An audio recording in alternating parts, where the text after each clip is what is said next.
Ang paalaalang ito ay hatid sa inyo ng Department of Health at ng Far East Broadcasting Company, Philippines.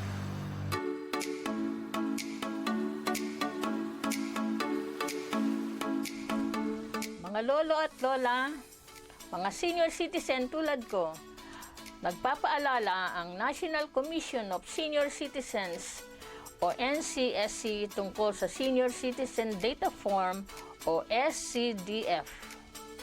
Ang SCDF ay ang opisyal na registration form para sa ating mga senior citizen. Ito ay naglalaman ng mga personal na impormasyon, kalagayang pang-ekonomiya, kalusugan at mga kasanayan ng senior citizen. Mahalaga ito para matulungan tayo ng NCSC. Sa pagpaparehistro sa NCSC, makakasali tayo sa mga programa at aktibidad na makakatulong sa ating kapakanan. Responsibilidad nating magbigay ng tamang impormasyon para matugunan ng ating mga pangangailangan. Kaya, mga lolo at lola, magparehistro na sa NCSC. Kung kayo ay nahihirapan sa pag-fill up ng form, pwede kayong humingi ng tulong sa inyong pamilya o malapit na kaibigan para sa mas maayos at masayang buhay bilang senior citizen. Magparehistro na. Bisitahin ang inyong lokal na opisina ng senior citizens para sa iba pang impormasyon. Bumisita sa ncsc.gov.ph at magparehistro na ngayon. Ang paalalang ito ay hatid ng 1116 DXAS, your community radio. 1116 DXAS, your community radio.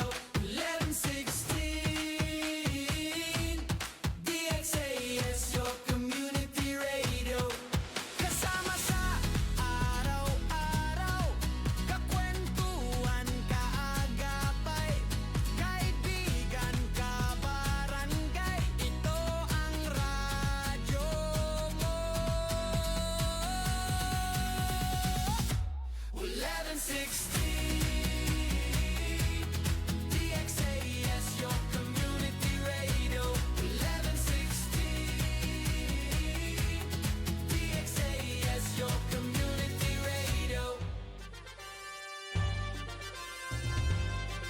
Este el DXAS FEBC, de ustedes Radio Comunidad, ta serví para conectar gobierno, privado y mga miembro del comunidad. DXAS 1116, de ustedes Radio Comunidad.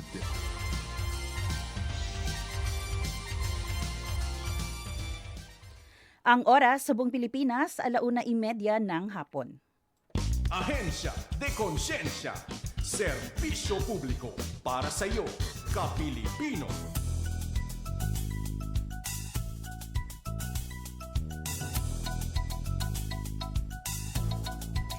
Isang mapagpalang araw sa lahat ng ating mga tagapakinig at tumututok dito sa ating programa sa 1116 DXAS, your community radio. Panibagong araw at pagkakataon na naman para tayo po ay makapagbigay ng mahahalagang impormasyon mula sa iba't ibang ahensya ng ating gobyerno. Muli kayo po ay nakikinig sa ating programang Ahensya de Konsensya. Mapapakinggan po ninyo mula 1:30 hanggang 2:30 ng hapon, Monday to Friday. At ito po ang programang nagsisilbing tulay ng ating komunidad at gobyerno. Muli, ako po ang inyong lingkod, Sara May Tulabing. Buenos dias a todo, maayong hapon sa inyong tanan. Good afternoon po sa lahat ng ating mga radio listeners. At syempre live din po tayo ngayon sa ating Facebook sa 1116 DXAS, your community radio. ¿Qué tal? ¿Qué tal? ¿Qué tal ustedes? Especialmente aquí na 98 Barangay, aquí na Ciudad de Zamboanga. Kumusta po kayong lahat? Sa mga isla na nakikinig sa atin, hello po, good afternoon. ¿Qué tal di atong tiyempo ali? Especialmente na Marang-Marang Island. Good afternoon na. At ganun din sa Basilan, Sulu at Tawi-Tawi. Napapakinggan din tayo sa Zamboanga, Sibugay, Zamboanga del Sur, Zamboanga del Norte. Ngayong hapon, makasama po natin ang ating partner, ang Department of Trade and Industry Region 9. Every first, no, tama no, ito ay second and fourth Wednesday of the month. Mapapakinggan po natin ang DTI. At syempre, makasama po natin ngayong hapon ang aking magiging co-host from DTI Zamboanga City. Siya po ang ating planning officer and also trade and industry development specialist, Sir Gary Micubo. Sir, good afternoon. Welcome po. Buenos dias a todos. My name is Gary Micubo from DTI Zamboanga City Office. Kay una po sa lahat, binabati ko po ang ating Regional Director, Engineer Alzamir Aili Pae, our Assistant Regional Director, Maridel Dengal, and of course our Provincial Director, DTI Zamboanga City Office, PD Grace Aduca. Good afternoon po sa lahat ng ating mga nakikinig rin po. Yes, good afternoon lalo na kay RD Lipa. Hello po, sir. Good afternoon po. Medyo matagal-tagal na rin, parang hindi nagtawag ng press con ang parang ang last po kapihan pa po, no, nagtawag ng press con ang DTI. Pero Sir Gary, kumusta po muna kayo? Ang alam ko, kayo dati ay nag-guest na-upgrade lang kayo ngayon. Co-host ko na po kayo. Opo. Sarah, actually dati guest lang ako dito, no. Kasama ko yung isang dating kasamahan ko si Attorney Guyver Amazon nung pumunta kami rito. One of the guests din ko nung araw na yon. So ngayon medyo excited na rin kasi nga sabi ng kasamahan natin dito, nasa broadcasting era na tayo. Wow, ibang level opo. na. Tapos sa susunod po, wala na po ako. Kayo na lang po dito. Oh. Sige po, game lang tayo dyan. I-require ko po kayo. Dapat may KBP na license si Sir Gary. Pero again, good afternoon po ha. Sa mga kakabukas lang ng kanilang radyo, at sa Facebook, kung kayo ay nagmo-monitor ngayon, nakikinig po kayo ngayon sa ating programang Ahensya de Consensya featuring DTI Region 9. At syempre, kung kayo po ay may mga tanong, komento, mensahe, greetings, ipadala nyo po yan sa 0916-296-6625. Pwede din po kayong mag-comment sa ating FB page at babasahin po namin yan. I-follow nyo po ang page ng DXAS at meron din pong page. Opo. Pwede rin mag-like and share din po or mag-comment din sa DTI Zamboanga City Office page and DTI 9 page po ng Facebook. Ayan. At alam nyo po, masaya po kami kasi ngayong hapong ito ay may dalawa po tayong guest dito ngayon, no? At pag-uusapan po natin ang tungkol sa sharing insights on entrepreneurship, business management, and franchising. Alam ko po, Sir Gary, marami tayong pwedeng matutunan sa kanila. At sa mga gustong magkaroon ng negosyo, ito na ang pagkakataon natin. Opo, sigurado po yan, lalo na sa mga, mamaya introduce natin sila, no? Yes. Sarah, sa ating mga... Excited tayo na i-introduce sila, no? Kaya po tumutok po kayo dito sa atin. At ang maganda dito, dahil hindi sila nag-iisa, may tumulong sa kanila. Yes. Diba? Wala nang iba kundi ang DTI. DTI. Ayan, doon papasok ang DTI. Excited po tayo dyan. Hello din po pala sa mga negosyante natin dyan sa Sulu. Alam ko, nag-participate sila sa last activity ng DTI na kung saan ay na kanila ring napakita, no, ang kanilang mga produkto. Masaya tayo. Especially ang Sulu ngayon ay part na ng Zamboanga Peninsula. Tama po yan. Okay, so hindi na po natin papatagalin pa, Sir Gary, kasi kanina pa po sila nandito. Kailangan na natin silang makausap at yung kwento nila, for sure marami tayong makukuha. Gusto po natin unang i-welcome ngayong umaga, no, sa ating usapang negosyo. Ang unang guest natin, siya po ang nagmamayari, tama po, ng Team Healthy Food Store, si Ma'am Jolicar Maranga. Ma'am, good afternoon po. Hello po, good afternoon. Yes, baka may gusto po kayong batiin. Good afternoon sa husband ko. Ayun. Okay, hello po. Good afternoon po kay Mr. Maranga. And of course, nandito rin po kasama natin ngayong hapon ang may-ari din po ng Espresso Nails Spa Cafe. Mga business owner po sila ha. Si Ma'am Maria Cristina Monroy. Ma'am, Hello. good afternoon. Hello po, ma'am. Yes. Good afternoon din po. Kumusta po kayo, ma'am? Okay lang, Okay. happy. Kasi nandito kasama kayo. Yes. First time niyo po dito, ma'am. Ma'am Jolly, Ma'am Tin, no? Yes po, first time. Ayan. At ito nga, Sir Gary, tatanungin na natin sila. Kasi alam nyo, ang kanilang mga negosyo, kilala din po, no, dito sa Zamboanga, at hindi natin alam kung saan na nakaabot din ang kanilang business. Kaya po tatanungin ko po agad-agad. Siguro unahin ko po si Ma'am Jolly. Ma'am Jolly, paano po ba nagsimula ang inyong negosyo? Pwede niyo po bang ikwento sa amin ito? At ano po ang naging inspirasyon niyo po? Hello po, good afternoon. So, magandang hapon po sa lahat. Una po sa lahat, salamat sa 1116 DXAS. And sa DTI po, of course, for inviting us sa mga MSME dito. So, ako po si Jolly Car Maranga. Bale, ang founder po ng Team Healthy Zambo. So, bale po, ang produkto namin ay hindi yung mga usual, hindi mga usual na products sa market. Kasi, ang products po namin, sugar-free cakes, low-carb meals, low-carb meal plans. Meron kaming meal plans na low-carb, walang rice po yun. Ang gamit po namin is mga alternative. Tapos po, meron tayong mga party cakes. So, pag may birthday po kayo dyan, tapos gusto nyong, ang family nyo ay makakain ng cakes na hindi sugary. So, meron din po tayo nun. Sa mga nagda-diet po, pati kahit yung mga hindi naman nagda-diet, gusto lang maging healthy, pati yung mga, lalo na yung mga naglo-low carb lifestyle sa Zamboanga Peninsula. So, may option na po sila ngayon, which is Team Healthy. 6 years na po kami. We started in 2020. 6 years na kami nag-e-enjoy na ginagawa. Pandemic po, no? Opo, pandemic kitchen po. So, 6 years na din nag-e-enjoy yung mga customers namin. Actually, customer base po namin is from Zamboanga del Norte, dinadayo kami dito. Hanggang sa Sulu, Tawi-Tawi, ganyan. Pag pupunta sila ng Zamboanga, dumadaan po sila sa amin. Pati mga turista po and yung na mga nasa NCR. Ganyan. May Facebook po kami. Team Healthy po, i-search lang po nila sa Facebook. Pati website, teamhealthyzambo.com. Nasa Grab din po kami, Team Healthy Zambo. And nasa SM po kami. Yung products namin nasa supermarket. Yung malait na SM or yung malaki? Dalawang SM po. Nasa dalawang SM.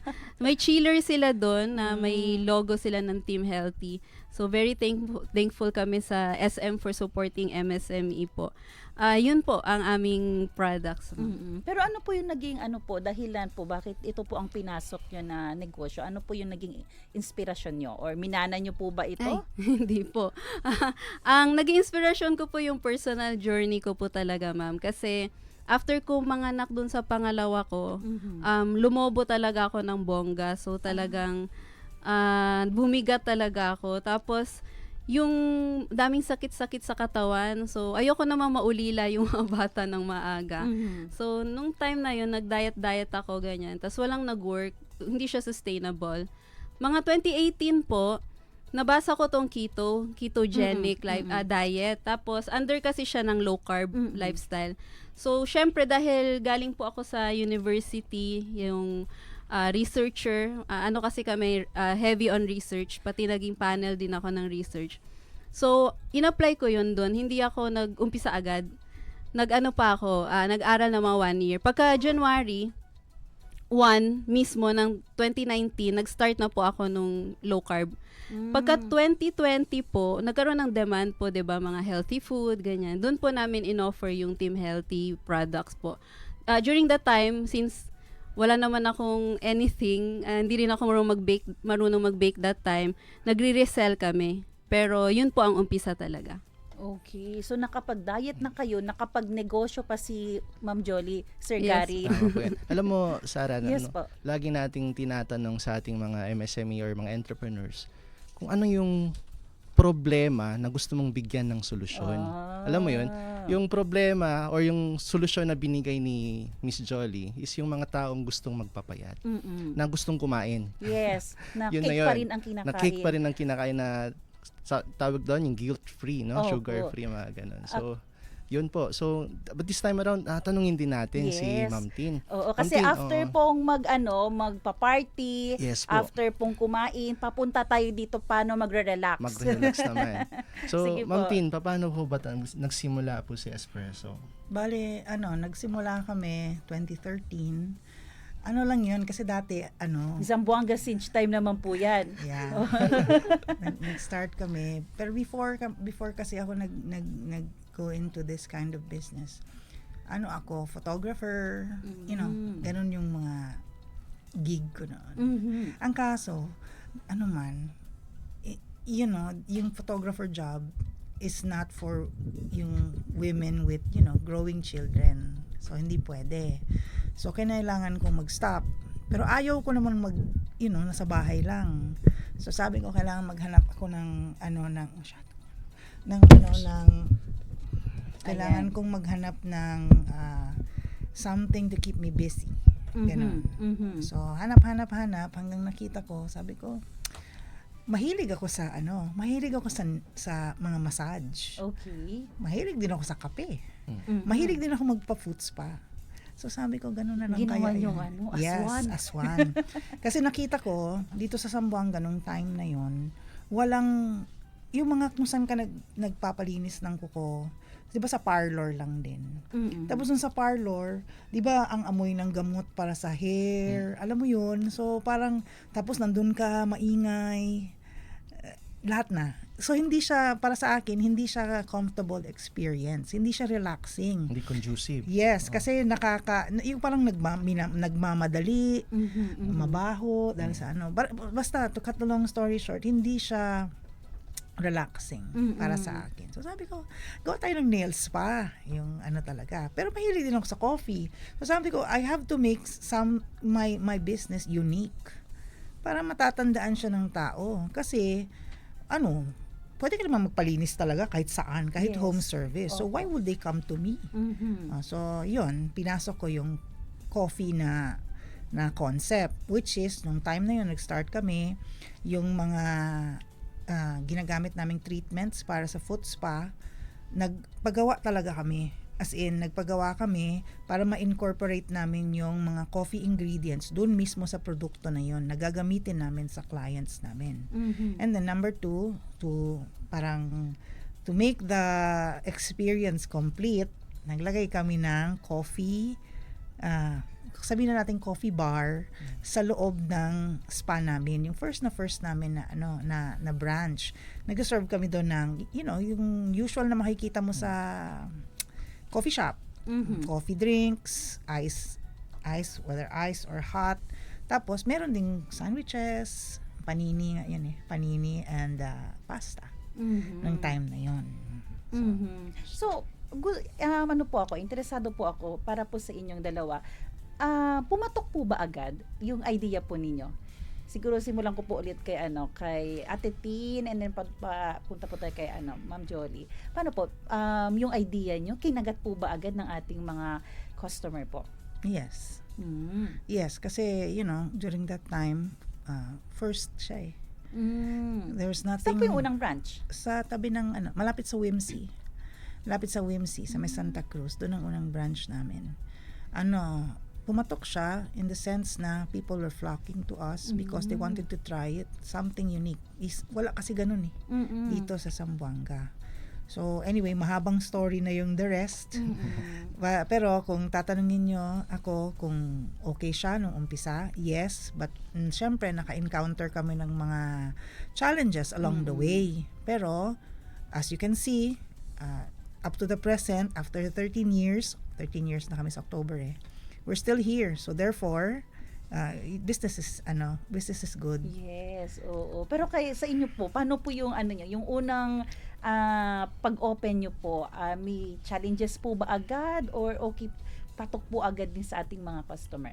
Yung sa amin po kasi, nag-start kami sa bahay. So, ang backstory po niyan, kasi during that time, nung mga nung 2020, May 2020, di ba may mid-year bonus yung mga government? So, yung husband ko that time, government po kasi siya. So, yung part ng mid-year bonus niya, 4,000 doon, ginamit namin capital for this. So, yun po yung inumpisahan namin. And then,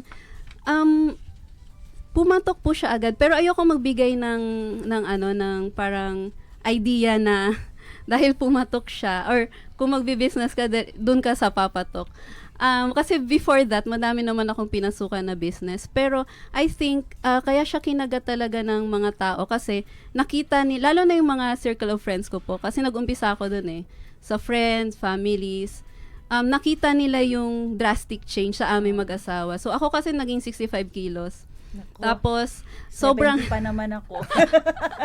sobrang hindi ko mag-give up yung pagkain. Like, grabe kami kumain. So, nakita naman nila yung change. So, from 65, naging 39. Although ngayon, nagbi-build up ako muscle. So, umaakyat yung kilo ko ngayon. And yung husband ko, from pre-obese, naging 62. So, sila na mismo, anong nangyari, ganun. Tapos, anong ginagawa nyo. Tapos, tuloy-tuloy yung referral. So, sa awa naman ng Diyos po, 6 years later, nandito pa rin kami. Ayan, praise God po. No? Bigla ko na lang naalala yung Yes anak po. ko na, Papa, mag-diet ka na. Mamaya, Kami rin Ma'am Jolly, po. mag-usap tayo. Sali po ako sa usapan nyo. Sige po. Sir Gary, yung may mga hamon din sila for sure, no? Opo. Oo. So, yung mga hamon po noon, nabanggit na po kanina ni Ma'am Tin, panahon ng mga pandemic po ba, Ma'am Tin? Yes, nung panahon na yun, alam mo, parang meron tayong rotational brownouts. Hanggang ngayon po ata kami. But during that time, it was worse. Oo. Kasi talagang ilang oras talaga yon. So, syempre, kailangan naming masustain yung business. Although, when it started, it was really good. Pero nung nandun na yung mga rotational brownouts, tapos, syempre, hindi kami Yes, oo. Kasi kailangan mong bumili ng mga generator, mga ganyan, gasolina, tapos sweldo ng mga tao. So, problema talaga namin nung time na yun. During that time, yun yung pinakamalaking challenges. Challenge namin.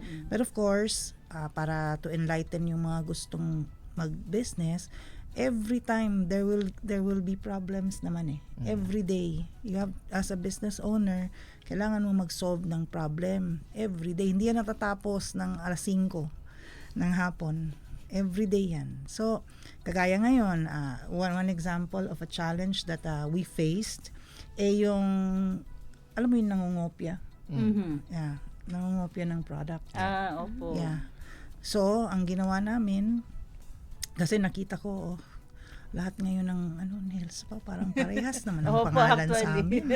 Yung mga treatments ba? Opo. Whitening puts pa. Mga ganun ba? May mga kape ng hari po, di ba? Yes. Sabi ko, kailangan ko na naman ng something that they cannot copy. So Very therefore, important yun. naggawa na naman kami ng panibago. We rebranded.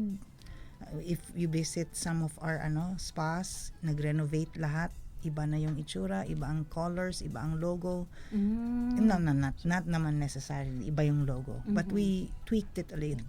Parang constant yung innovation. Yes, Ma'am Tin. mag-innovate ka talaga, and then yung mga formula, lahat ng mga food spa namin, food spa treatments and hand spa treatments namin, ginawa namin exclusive talaga, lahat coffee, sa harapan mo, hahaluin namin yan. So that they cannot copy because yung formula ng mga treatments na yon is exclusive to us. So hindi na nila makopya. Oo, patalinuhan din po pala Yes. ito, no? May term yan, Sarah, sa amin. Opo. Ang acronym dyan is USP. Ano bang USP? USP, ano po yun? Unique Selling Proposition. Oh. Yeah. Sa madaling salita, anong meron sa kanya o anong meron sa akin na wala sa iba. So parang same goes no kay Ma'am Tin. Anong meron si Espresso na wala sa iba. So yun yung hinahanap ni Ma'am Tin, no? Yung uniqueness ng kanyang product. So matanong din natin si Ma'am Jolly. Ano yung wala sa Wala sa kanila iba. na nandyan po sa inyo? Aside from payat. Naku, madami po. Yung mga, yung products namin talagang, kung kokopyahin, sobrang hirap. We really put hours in developing the products. So, yung naging hamon sa amin, siguro pag nag-start ka ng 4,000, puro hamon ka araw-araw. Kung capital mo, ganyan po. Sabi nga ni Ma'am, hindi yan mag-end ng 5 p.m. So, yun ang dami namin naging hamon, yung pwesto, paghahanap ng pwesto. Kasi hindi naman kami pwedeng sa bahay lang forever, hindi naman din kami kasya doon. Tapos binaha pa kami yung sa Tetuan, yung sa may Jumbo Bridge. Yun. So ang daming nangyari, bibili pa kami ng equipment, ganyan. Pero I think yung pinakamalaking hamon na super sa amin is yung wala kaming alam sa pagnenegosyo. So, kaming dalawa mag-asawa kasi, software engineer, bare programmer po kami, coding sa university. Yun ang profession po namin. So, yung business, like out of our league yan. Akala lang namin, akala ko personally, magbe-bake lang ako at magbebenta sa negosyo. So later on, doon mo na na-realize na hindi po pala. Yun po. Pero iniwan nyo po yung pagtuturo, no? Dahil may need na po talaga natutukan nyo. Yes po, nag-resign na po ako. Full-time Kayo na po bang mag-asawa ang nag-resign? Yes po, nag-resign kami. So, mas malaki dito yung Sir Gary, yung income. Nabanggit po kanina, Sarah, no, na very important yung innovation. Kasi isa sa mga natin, tinuturo din natin sa DTI is to keep yung pag-innovate ng product. Kasi nga kapag yung mga competitors mo, di ba, Ma'am Tin, hindi mo sila mapipigilan mag-innovate. Kapag hindi ka nag-innovate, mapapag-iwanan ka talaga ng panahon. So, importante na constant yung innovation. Ayun po. Ito naman po, gusto naman din po namin malaman mamaya po sa part 2 natin. Doon natin itatanong ano ang naging role ng DTI. Pero ito po, paano nyo naman po inalaw na hindi lang po ang, like kayo, ang lalago po? Paano nyo po hinandle ang inyong mga empleyado? Paano nyo rin po sila dinala na pati sila po ay makakasama nyo ding umangat kahit papano po sa kanilang buhay? Siguro si Ma'am Tin. Okay, sa akin kasi yung namin, hindi naman policy, pero sa tingin ko, I will speak na lang for my personal experience, no. Sa kasi sa kanila, in terms of kanilang compensation, we've been following naman strictly yung the law. We pay, and then syempre merong incentive, may commission sila ng konti aside from dun kanilang mga salaries, ganyan. And from time to time, we give out parang additional incentive. Alam mo na, maliit lang because na pampalipay lang yes. ba? Pero more than that, some of my employees have been with me for 10 years already. 10, 9, 8. Wala akong yung bago-bago pa. Unless hinahire ko bago. Pero some of the employees that are with me from the start, example, when we opened yung KCC, nandito pa rin sila sa akin ngayon. Now, ma'am, because yung iba sa kanila, pre-promote ko na. So, yung iba naging supervisor, iba naging trainers. So, ang anong meaning nun? Meaning, syempre, tinaas namin yung salary nila. More than what the others are receiving. Because, syempre, na sila? Admin, diba? Parang gano'n. And aside from that, we send them to trainings to get more learnings para syempre, mas maganda yung nila. Mas maganda yung kanilang serbisyo. Yes, na pwede rin nilang ituro sa mga kasamahan nila. Kasi alam mo, hindi naman pwede kasing tumigil lang na marunong ka lang mag-manicure, pedicure, post pa, wala na. So sa industry namin, maraming lumalabas na bago, and kailangan pag lumabas yung bago na yon, si Espresso nandun sa forefront. So yun, I constantly keep abreast, nagre-research ako every time kung ano yung bago. Tapos aside from that, syempre gusto ko yun i-impart sa mga tauhan ko na marunong sila nun. Yes. Kasi sa ko, alam mo ma'am, from the beginning, yung training namin, kami nagte-training sa tao namin. Hindi kami nag-hire lang marunong na. Sa totoo lang, yan ang namin. So, ang sa isip ko, ma'am, from the beginning is, tuturuan ko sila, whether tatagal sila sa akin o hindi, may learning silang natutunan from us na pwede nilang magamit kahit anong mangyari. Kasi nandun yun. In case they need it, pwede silang mag-home service, maganon. The skill that we have imparted on them, na yun? Parang maganda na yun, di ba? Kasi hindi kami naniningil, ma'am. I mean, lahat ng mga trainings na binibigay namin sa kanila is free. Sa kanila na yun. Sa kanila na yun. Pero curious po ako, kasi di ba, Sir Gary, ma'am, Jolie, pag tayo ang nag-hire, usually yung may experience na ang gusto natin para madali na lang, yung may alam na. Pero bakit opposite po yung sa inyo? No, baka may maraming masakta. Ano po, wag na lang po Hindi. ba? Well, to be perfectly honest kasi, Opo. pag marunong na kasi, well, in our case. Opo, hindi Ayan. naman to general. Pag marunong na kasi, medyo Nagmamarunong din. Matigas ang medyo ulo. matigas na yung ulo. Mahirap turuan. Mahirap turuan because, May attitude. syempre, kunyari marunong lang mag-manicure, iba yung style namin. Okay. Iba yung mga tools na ginagamit namin, iba yung mga ano. So therefore, you have to learn how we do it, 'di ba? Pero minsan pag we find that kunyari marunong na, natuto sila ng ganitong style, ganitong technique, hindi na kahit turuan namin sila, ini-insist nila yung Hindi siya magiging tatak espresso. yes. Mahirap baguhin yun. Mahirap. Oo. Mahirap baguhin ang nakasanayan na nila. Yes. So kaya we prefer na mag-hire kami ng yung wala talagang experience. Parang pwede po tayo dyan kasi wala tayong knowledge dyan. Pwede po. Si ano naman po, si Ma'am Jolie. Kayo po, Ma'am Jolie, paano po ba yung ano nyo, naging strategy? Sa niyo? empleyado Opo, empleyado. Ako kasi po, late na ako naka-hire ng team kasi po nag-umpisa ako, kami lahat nag-answer sa Facebook, nagpa-packaging kami mag-asawa. Pero yun na nga, lately, naka-hire kami and ine-ensure ko po talaga na ano mang mangyari.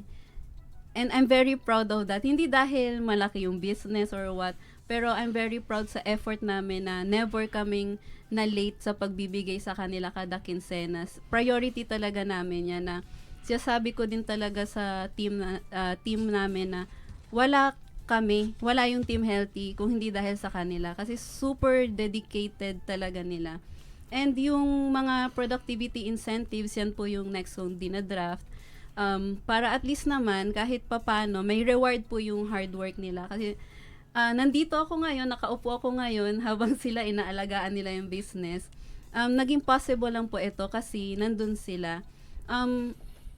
I think maganda na i-give natin kung ano yung due sa employees.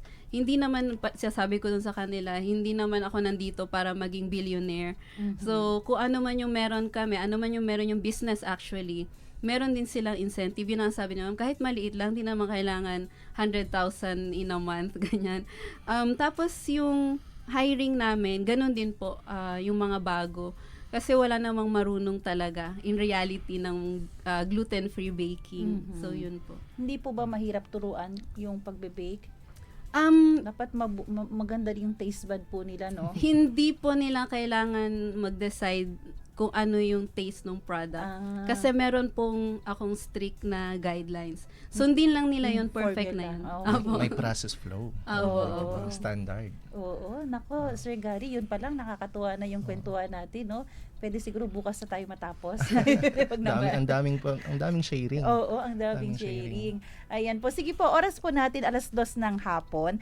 Ipagpapatuloy po natin ang ating usapan, no? Dahil sa pagbabalik natin, ikukumusta naman natin ano yung naging role nga po ng Department of Trade and Industry sa kanilang negosyo. Kaya po, dyan lang po kayo sa ating mga tagapakinig. Huwag po kayong aalis. Magbabalik po ang Ahensya de Konsensya kasama ang DTI.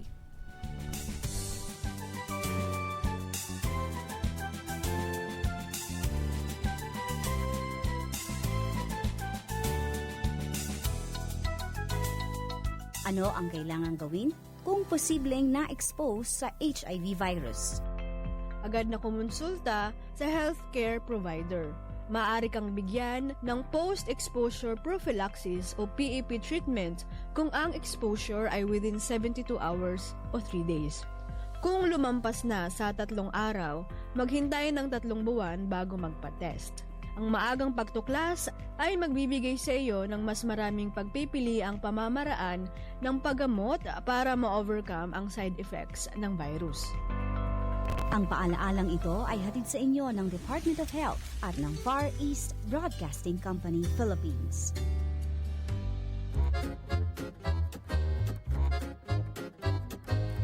Hay, ano ba to? Ang dami na namang dahong nahulog. Asa na ba ang pusporo at susunugin ko itong mga dahon? Naku Mare, alam mo bang delikado yung pagsusunog sa bakuran? Una, masama yan sa ating katawan at baka pagsimulan din yan ng sunog. at lalo na dahil sa batas ng Anti-Burning Law o Republic Act 9003 na nagsasabing bawal magsunog ng kahit anong basura sa iyong bakuran. Ay, maniwala ka dyan. Marami nga tayong kapitbahay na nagsusunog lang ng kanilang basura sa bakuran. Oo nga, Mare. Kaya wag nating silang gayahin. Kasi kung may magrereklamo at napatunayan na nagsunog ka ng basura, ay pwede kang pagbayari ng multa o makulong ng 1 hanggang 12 araw. Ikaw rin, nakakatakot pa naman makulong. Hala, ayoko kayang magbayad ng multa o makulong. Sige na nga, ipapasok ko na lang to sa sako pagkatapos kong walisin. Tutal, may truck naman ng basura dumadaan lagi dito sa atin. O Mare, ayan na yung truck ng basura. Bilisan mo na. Isang paalala mula sa 1116 DXAS, your community radio.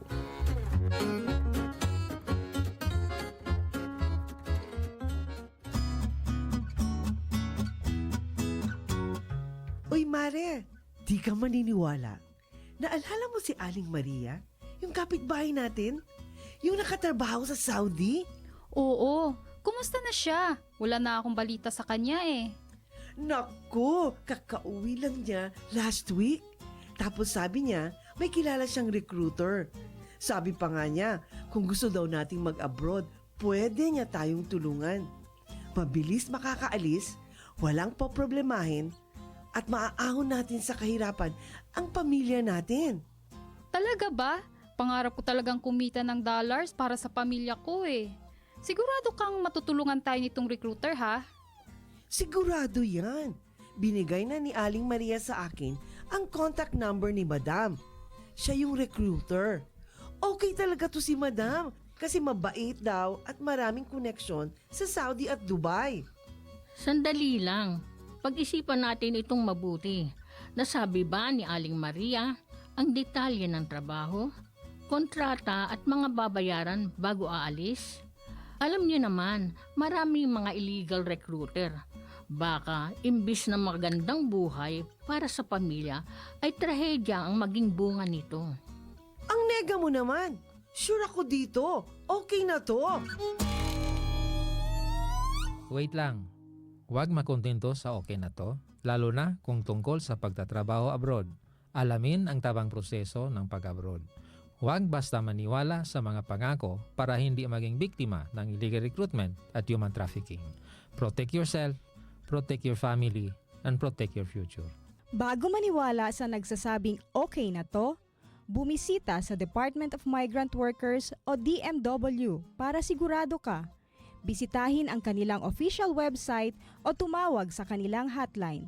Your safety and your future are worth more than empty promises. Don't take the risk, be informed, be safe. Ang paalalang ito ay hatid ng Department of Migrant Workers Region 9 at ng 1116 DXAS, your community radio.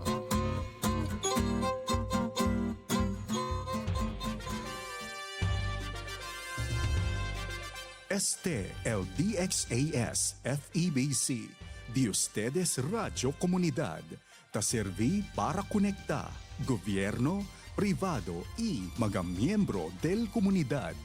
DXAS 1116, de ustedes Radio Comunidad. Ahensya de Konsensya, serbisyo publiko para sa iyo, Kapilipino. At nagbabalik ang Ahensya de Konsensya. Kasama niyo pa rin po ang Department of Trade and Industry Region 9. At ako po ang inyong lingkod, Sara May Tulabing. Kasama pa rin po natin dito ang Trade Industry Development Specialist Planning Officer ng DTI Zamboanga City, Sir Gary Micubo. Sir Gary. Magandang hapon po ulit sa ating mga nakikinig sa ating programa. Yes, at ipagpapatuloy po natin ang ating topic. Pinag-uusapan nga po namin dito kanina pa, di kasamang tawanan, yung tungkol po sa sharing insights on entrepreneurship, business management, and franchising ng dalawang business owner po natin. Again, kasama po natin dito si Ma'am Maria Cristina Monroy at si Ma'am Jolicar Maranga. Sir Gary, yes po. Okay, sa puntong ito, pag-usapan naman po natin about yung sa growth and expansion, Ma'am Sara, no? So itong tanong na to ibabato ko kay Ma'am Tin, no? Wag masyadong masakit ha. Masakit pala pag ibato. So sa tanong na ito, ma'am, sa inyong pananaw, Ma'am Tin, no, bilang Espresso Nails pa franchisor, paano malalaman ng isang negosyante na handa na ang kanyang negosyo para sa expansion or franchising? Okay. Before I start, nag-decide ako magpa-franchise because it was my dream. Ang pangarap ko talaga, ma'am, makita yung espresso, yung brand na pinaghirapan namin, na makita ko siya sa buong Pilipinas. Gusto ko, pagpunta ko kunyari sa Luzon, sa Visayas, Mindanao, meron siyang branch. So anyway, nung panahon na yon, paano ko na-decide na gusto ko na siyang ipa-franchise o mag-expand na tayo. So, dalawa naman yung expansion. Pwede namang sa sarili mo o pwedeng magpa-franchise ka. So, sa sarili mo, syempre, yung puhunan nun, everything, sa'yo yun galing. Sa franchise naman, nag-expand ang negosyo mo gamit ang resources ng ibang tao, which is your franchisee. So, ngayon, paano ko nalaman na ganun ang gusto kong gagawin, ipa-franchise siya? Kasi mas madaling lalago. Mas maraming tao ang pwedeng tumingin sa negosyo sa kanilang lugar kung ituturo na lang namin sa kanila yung sistema, tapos sila na yung magpapatakbo ng negosyo na yon gamit ang pangalan namin. So ngayon, para malaman namin nung sigurado na ako, tinignan ko kung na nakalatag na ba lahat ng sistema. So meaning, from the time that you open your store up to the time that you close, yung mga sistema o yung mga prosesong kailangan gawin ng mga tao para magawa ng tama yung mga proseso na yon, okay na ba? Parang may process ka na. Like example, pag open mo ng pinto, anong gagawin? Dapat kasi pare-parehas yun. Uniform dapat. Yes, dapat kasi nakaano na siya. Kahit saan lugar siya, kunyari sa ibang branch, kunyari sa Cebu, yung branch na yon, kung ano yung ginagawa dito sa Zamboanga, ganun din ang gagawin nila doon. Parehas lang. Standard siya. So, nakahanda na ba yun? Kunyari, nung time na yun, nung nag-decide ako na magkaroon ng franchise, meron na kaming 2 branch. Yung KCC pa lang at saka Santa Maria. Alam ko na kaya na siya. Kasi the systems that are in place can be duplicated. Meaning, kahit saang lugar ko siya ilagay, ituturo ko siya, magagawa siya. And then the second one is, syempre, kailangan may proof of profitability. Kailangan kumikita yung negosyo. Kasi kung hindi, bakit ka naman, kung ikaw yung franchisee, bakit ka naman So there are 2 things that you must ensure in order to franchise your business. One is that the systems that you need to run the business can be duplicated. And number 2, whether your business is profitable for the franchisee and for you. Yun pala yung mga dapat paghandaan sa natandaan ko lang, i-share ko lang isang personal experience din, Ma'am Tin. Yes. Pumunta sa opisina isang araw. Kunwari yung business niya, pagpalaki na natin milk tea station. Pumunta, lumapit sa akin, "Sir, paano ba ang proseso ng franchising? Sino ba si franchisor? Sino ba si franchisee?" Mamaya narinig natin kanina yung sagot. Tapos yung tanong sa akin, "Sir, paano ba yung steps ng pag-franchise?" So, yung simpleng tanong ko lang, nakailang branch na po ba kayo? So, kung kayo sa posisyon ko, Ma'am Tin, anong isasagot nyo sa kanya? O itatanong sa kanya kung ready na ba siya? Yung steps, depende po talaga yan sa ma'am. Pero in my personal experience, nag-hire po kami ng franchise consultant. And they checked, actually, you will have to answer parang a checklist for them. Parang may form ka na pifilapan para malaman nila kung pwede kang talagang magpa-franchise. Parang gano'n. Hindi siya basta-basta. Kasi alam mo, ma'am, pagpa-franchise, maraming mga maraming mga masalimuot na may mga legal na dapat aspeto. i-consider. Kailangan mo i-consider. So, kailangan mo ring tignan yung mga bagay na yun to protect yourself as a business owner. Ako yun, yung franchisee. pala. Siyempre, kailangan din protected din yung franchisee. Para hindi kasi alam mo, kung gusto mo lang ng pera, pwede mo naman gawin, ipa-franchise mo siya. Yun lang. Yung can you sustain it? No. Kasi pero dapat punta ka sa isang franchise. Hindi ko sinasabing ako yun punta ka sa isang franchisor na, legit. I mean, the interest of the franchisor should be to see that yung brand niya as well as yung franchisee is parehas na lumalago. Kumbaga, subok na ng panahon. Proven and tested. Sa amin ngayon nasa na kami, 18 branches. Wow. Pero dito po sa city Sa or Region city, 9 ilan? meron tayong, actually, ang ikukwento ko na lang, yung mga outside Zamboanga City na lang. So far, we have in Lamitan City, we have Coronadal City, meron na rin po kami sa sa Cebu, 2. Isa sa Juan Paseo, Banilad, Cebu. And then meron na rin po kami sa Liloan, Cebu. Cebu. Okay. Pero meron kami ngayon outside Zamboanga City, na siya, pero company owned yun, sa Robinson, sa Pagadian City. See, I told you, di ba, dapat maduduplicate mo siya. So, iba yung doon. And then, this year, mag-open din kami sa Dumaguete. So, dapat talaga maduduplicate mo yung success ng isang branch into another one. Okay. Again, Ma'am Sara, Ate Sara, yung dalawa pa lang kailangan i-consider ay, again, can be duplicated. Number 2, profitable. No? Kasama na yung lahat doon. Di ba, Ma'am Tin, yung operations manual, Yes, standard kasama na po process. So, dapat makikita yan ng franchisee. Actually, nakalagay na yun lahat sa manual, ma'am. Lahat yan. I mean, lahat ng pwede mong maging problema sa pagpapatakbo ng negosyo, nandun na yun lahat sa manual na ibibigay sa'yo.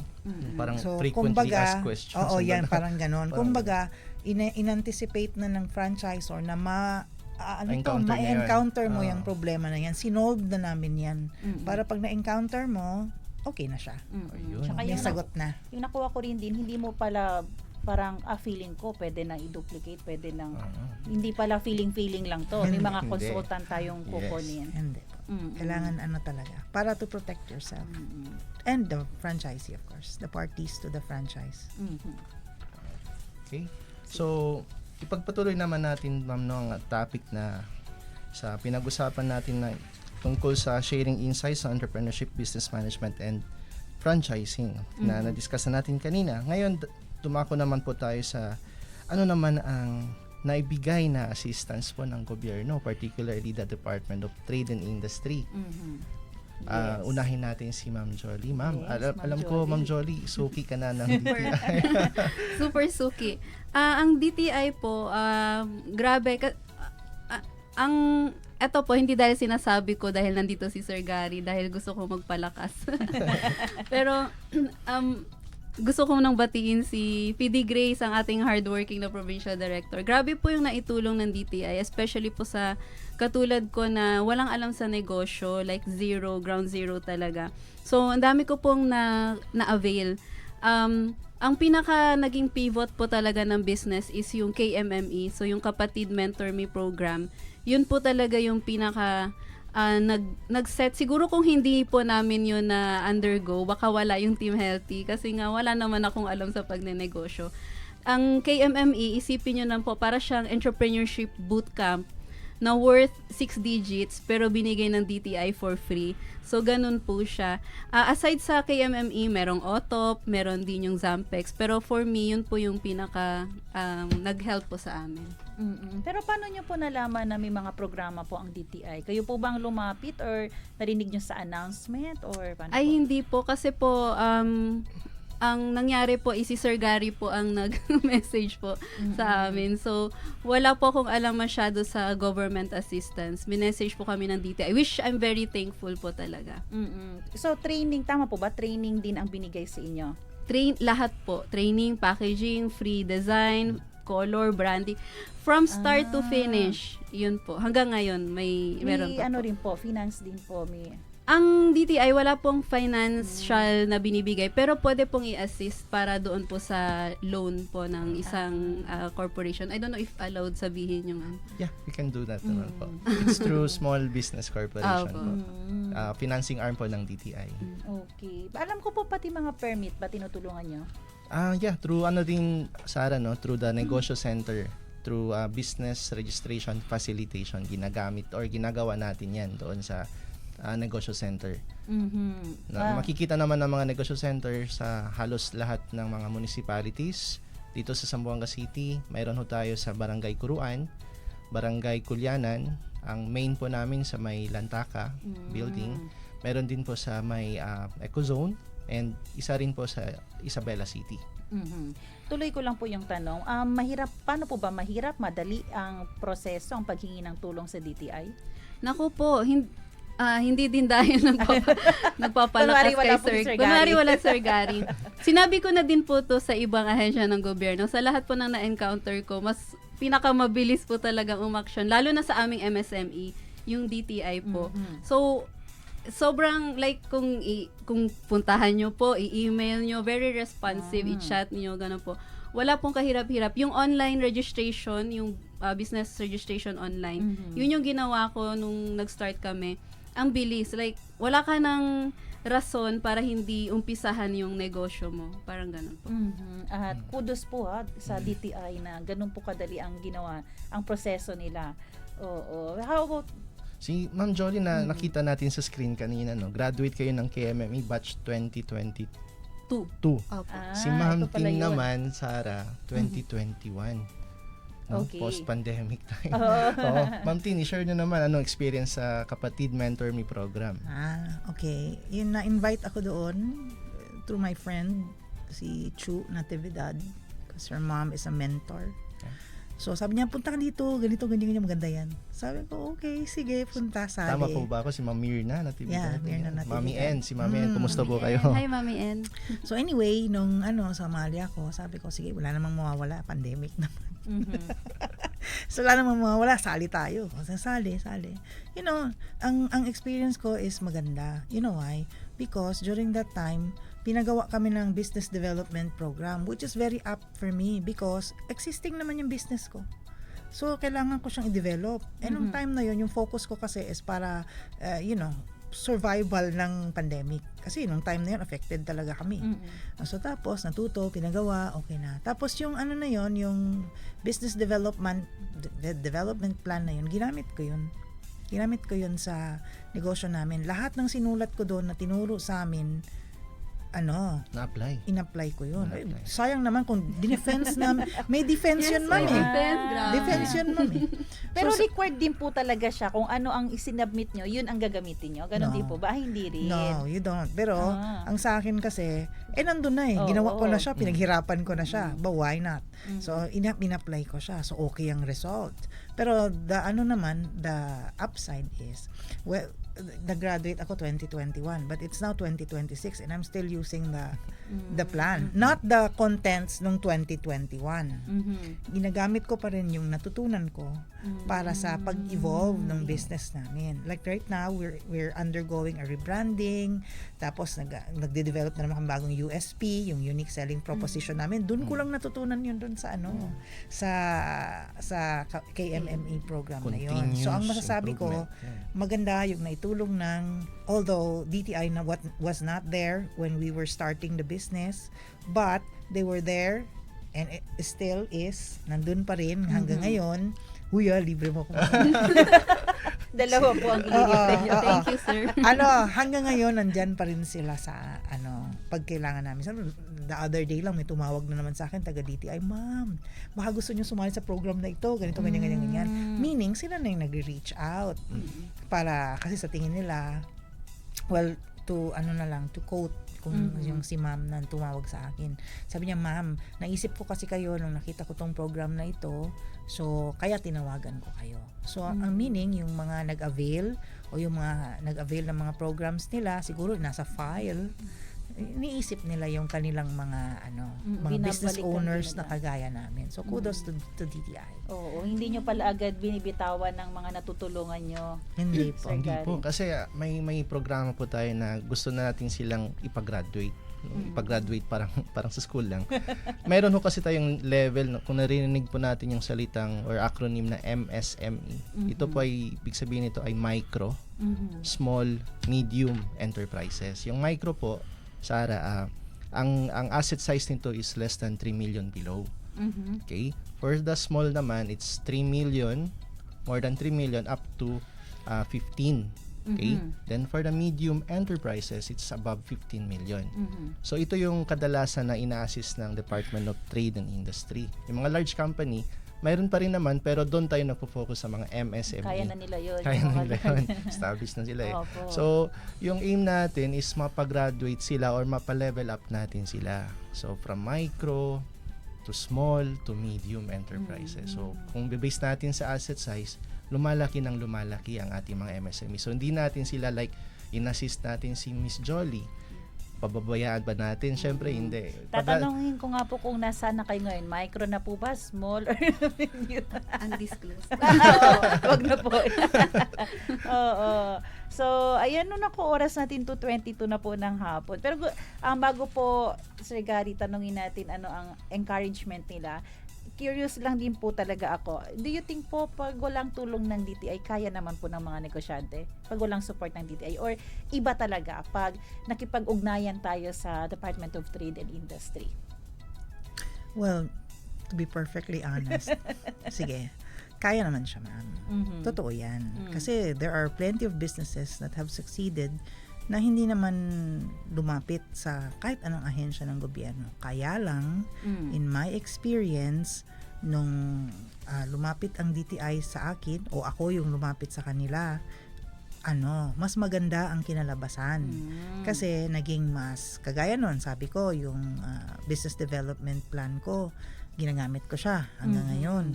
So kung wala yun, siguro hindi ko naiisip yung mga ideas na meron ako ngayon. Kasi pinasok na nila sa brain ko yun sa mga learnings na natutunan ko. Tapos bukod pa doon, yung may mga program sila na parang sinasali nila ako, ini-invite nila ako pumunta doon, ganito. So parang mas na-expose ako sa mga iba't ibang mga tao na sa industry o sa So dahil doon, mas lalong lumalaganap. Correct? Tagalog. Mas lalong lumalaganap ang reach ng Espresso. Kasi sa totoo lang, ma'am, nung nilapitan ko ang DTI 2021, ilan lang yung branches namin doon? Dalawa. Tapos ngayon, ma'am, 18. So, meaning, kung ano man yung naituro nila sa akin, yung na-impart nila ng mga lessons sa akin, has made an impact. Otherwise, hindi siguro ganun kabilis yung namin, 'di ba? Correct. Parang ganun. Sa- So, thank you talaga sa DTI. Lalong-lalo na kay Ma'am Grace Aduca. Palibre rin. Palibre, mamaya.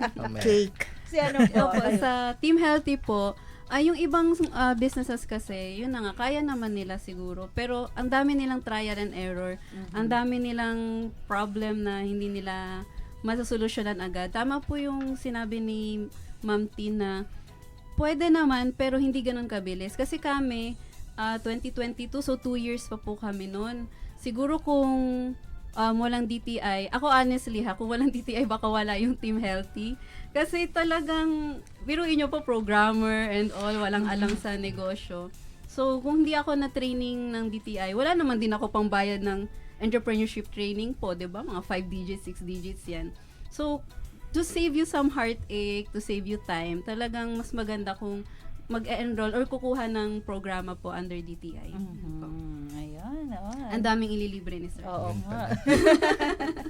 Ayan. Sige po, Sir Gary, ano po kaya, tanungin na natin sa kanila yung message nila. Sige po, words of encouragement, Ma'am Jolly. Words of encouragement. Ako, I don't feel na I'm already there dun based sa gusto kong ma-achieve sana. Pero, ang na-imagine ko kasi, ang layo na from someone na ganun kaliit yung kapital, walang kaibigan, walang kakilala. Ako po ay talagang, ang pamilya ko po, hindi po kami galing sa mayaman na pamilya. Ang tatay ko po is farmer. So, galing sa ganung lugar to ano yung meron sa Team Healthy ngayon at ano po yung pwedeng i-improve. Talagang thankful po ako sa assistance. Continuous, yun po yung sabi din ni Ma'am Tina, continuous assistance ng DTI. Isa pa is, minsan kasi merong katulad ko before nag-message si Sir Gary. Sorry na lang, pero based on my personal experience, walang trust sa government May mga ganong tao po kasi, lalo na nung lumaki ako, ang dami ko narinig about gobyerno. Mm-mm. Pero nung na-encounter ko po yung DTI, doon ko nakita na ready tumulong yung gobyerno sa atin. So, very thankful din ako doon. Sobrang thankful ko, nilapitan ko din DOST, DICT, lahat sila. Kasi na-realize ko na may itutulong po sila. So, tayo pong MSME, for example, yung mga nakikinig po, kung meron silang negosyo na nasa isip nila, I highly suggest po na talagang umpisahan na nila. Hindi naman nila kailangan yun umpisahan mag-isa or what. Pwede silang humingi ng assistance. Kasi po, MSME makes up more than 95% po, sir, diba? Tama po Nung 2023, 99.6% ng economy, MSME. So, kung umpisahan po nila yung negosyo nila, kesa sa mag-grant sa social media, mag-grant sa mga kaibigan, ito po, ang negosyo nila as MSME, may direct impact sa jobs creation ng bansa natin and direct impact sa economy. Hindi ko po sinabi wag kayong mag-grant, pero sinabi ko habang nagra-rant ng business. Parang gano'n po. Para direct natin matutulungan yung bansa po natin, which is perfectly executed po ng ahensya natin na DTI po. Mabibigyan natin ng employment ang Yes. community. Ma'am Tien, kayo po. Message for aspiring entrepreneurs. Yes. Well, ang message ko lang po sa kanila is wag po silang matakot na mag-start. Wala po talagang, sa akin lang ha, wala naman talagang mangyayari kung your dream will remain a dream if you don't do anything about it. Even when you start small. Kasi ma'am, sa totoo lang, hindi naman nag-start ng malaki yung espresso eh. Lumaki lang siya kasi sa mga tao na tumulong sa amin, from the customers to the government agencies, everything, mga empleyado namin, ganyan. Pero, para namin maabot yun, nag-start kami. So, huwag kang matakot kasi meron namang mga kung talagang yan ang pangarap mo, gawan mo ng paraan para makamit mo yung pangarap mo yan. Kasi kung sasabihin mo, example lang, bukas gusto kong kumita, magbebenta ako ng ganito. Ano yung bibenta mo? O saging? Wala akong puhunan eh. So, hanggang doon na lang yun. It will remain there. A plan, drawing pong baga. So, dapat mag-start ka talaga. At yun, ang sharing po natin. Yes. No, talaga, Sarah, talagang kulang. Kulang po ang time. Kulang ang 24 oras siguro kung mag-chika-chika tayo ngayon dito. So, talagang yun lang. Yes po. Wag po kayong mag-aalala. Nandito pa rin po ang DTI every second and fourth Wednesday of the month. At syempre, Sir Gary, last po talaga. Kung may nakikinig sa atin ngayon at sabihin natin, paano po ba? Dapat po ba may bit-bit na silang idea or may na po sila, may existing na negosyo para makahingi ng tulong? Through the Negosyo Center, we are assisting mga potential. Ibig sabihin, kahit wala pang businesses, wala pang permit. Basta may idea lang. May idea, gustong magnegosyo, pwedeng pumunta sa Negosyo Center. Nahihirapan lang tayo doon sa mga naghahanap ng agad-agad na puhunan. Medyo mahirap kapag ikaw ay wala pang business licenses. No? Pero kung idea meron, gusto mong itanong sa amin kung paano magsimula, gawan ng business plan and so on, lapit lang po sa Negosyo Center. Tas, kung ikaw naman ay existing entrepreneur gaya ni Ma'am Tin and Ma'am Jolie, mas lalo namin kayong tututukan para mas mapalago pa inyong negosyo. Ayan. So again po napakinggan po natin ang kwento ng kanilang negosyo ng Team Healthy Food Store ni Ma'am Jolie Carmaranga at ng Espresso Nails Spa Cafe ni Ma'am Maria Cristina Monroy. Ma'am, maraming salamat po. Thank you so much po. Yes po, hanggang sa susunod po. Sa uulitin po. Sa ulitin, ma'am, palitan ko na siya na co-host. Sige, dito na po yan siya. Ako naman ang magkikinig. Maraming salamat po sa ating mga naging guests at sa ating mga listeners. Maraming salamat din po sa ating radio technicians, Kuya Romel Paulino at Kuya Rolando Alfonso. Abangan niyo po ang susunod na programang Doctors Online at magkarinigan tayo muli dito sa Ahensya de Consensya tuwing 1:30 ng hapon, Monday to Friday. At again, ako po ang inyong lingkod, Sara May Tulabing. Gary Mikubo. At ito po ang Ahensya de Consensya ay kasama nyo sa pagtataguyod ng tapat at mahusay na serbisyo publiko.